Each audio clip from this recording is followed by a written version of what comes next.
And as I said, all the dirt and filth that he has accumulated in the past lives in the form of impressions and samskaras are to his debit. You see, he covers them up with a false sense of having overcome it. You see. It's a false sense. Keeps it covered and goes on enjoying that. Anytime it may come up and sweep him off completely. Because those enemies are there. You have to fight with those enemies and overcome them. Unless you vanquish them, you cannot be successful.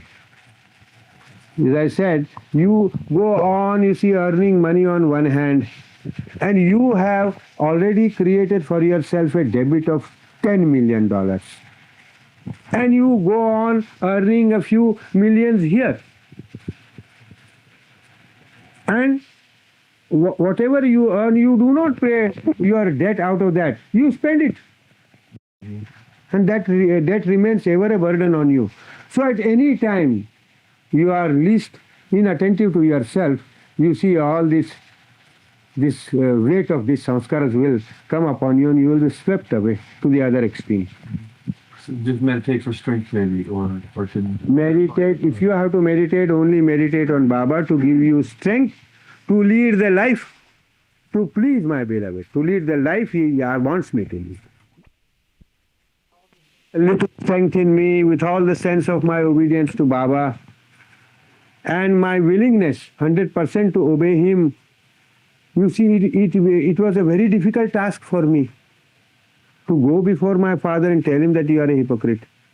Very, very difficult indeed. And yet I had to carry out the order. So I had to summon up all my courage. Not that I didn't want to do it, but I felt my strength lacking for the time being. Then I gathered it up.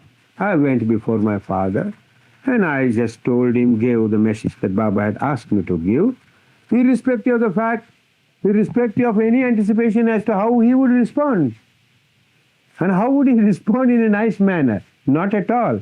If a son goes to a father and tells him that you are a hypocrite, damn well he would come out and give the son a kick and drive him away from the house.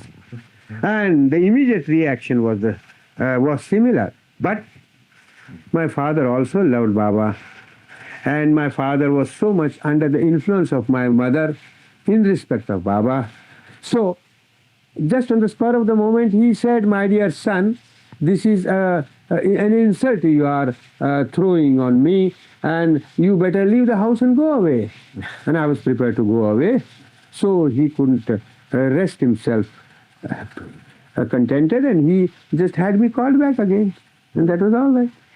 And he definitely knew that it was the instruction given to me by Meher Baba, the personification of God, and whatever the message was, it was really very useful to my father. He took it in that light eventually, and everything was all right.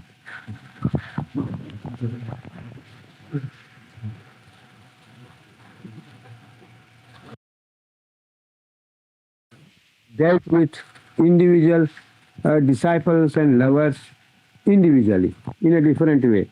Because all of us are constitutionally as much different from each other in our mind as in our bodies and as in our physiognomy.